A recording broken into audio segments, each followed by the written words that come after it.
On the issue of vaccines versus variants, how is the Philippines faring in what seems like a race against time? Joining us this evening, we have Ted Herbosa, Special Advisor to the government's COVID-19 Task Force. Good evening, Dr. Herbosa. Good evening, Robbie, and good evening to our televiewers. Doc, the language from the public health sector, from our health experts, are becoming more and more explicit, if not more and more urgent. They are saying, kakaiba tong surge na nakikita natin, despite that we're saying, as far as the government is concerned, are we now safe, is it now safe to assume and to proceed from the assumption that this surge is being driven by new variants?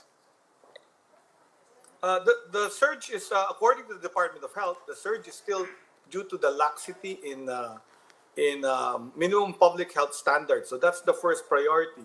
To blame it on the variants is possible. That's a possibility, and we are seeing an increase of all these different variants in the different cases where there are increasing numbers, especially here in NCR, in Cebu, and in the different areas where there seems to be a very rapid increase in numbers.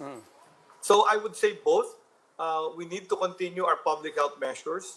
Plus, we should be worried that these new variants are more transmissible. Yes. And they will transmit faster. And some of them are even mild and asymptomatic. That's why I think some of the areas are spreading very fast. So we need to remind everyone to continue to follow the standards of face mask and face shield and avoiding crowded places. Hey, one problem that na sinasabi ng LGUs from last week pa is that it takes about 2 weeks for the genome sequencing to confirm which variant is affecting particular cases. But that was last week, which means that in about a week, we will have a surge of reports to confirm or to allay fears on whether or not these are the UK or the South African variants, and whether or not that is a factor to this surge in cases. But assuming that it is, then given the transmissibility, the higher transmissibility that you pointed out, the concern now is,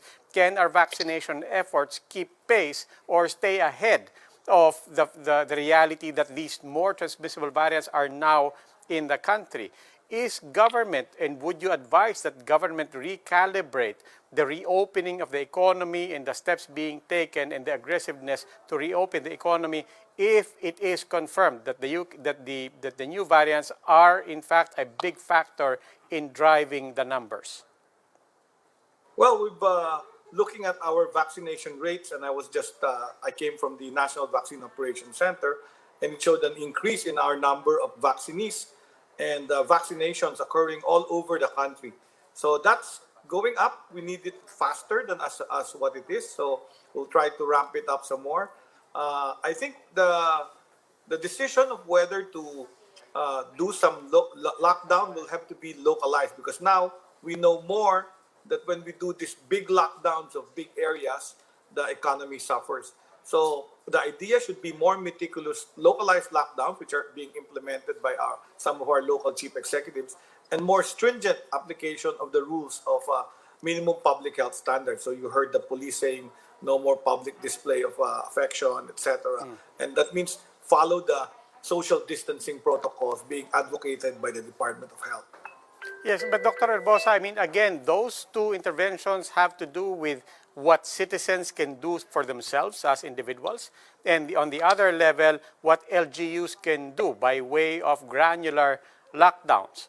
But if transmissibility and higher transmissibility is a concern, we're starting to hear it from LGUs that we may have to consider something, interventions higher than the LGUs, particularly, for example, loosening protocols for and standardizing travel protocols between LGUs, for example. That goes beyond the question of granularity, and therefore that is precisely why people are asking, what is government prepared to do beyond the granular lockdowns that LGUs can impose if transmissibility and leakage of cases from one LGU to the other becomes a real problem? Well, that's the response. The health response cluster decides on that and will make recommendations to the IATF. Depending on the increase of cases or the flattening of cases based on these granular lockdowns, we will have to make a decision based on the results or the outcome of the initial measures being implemented.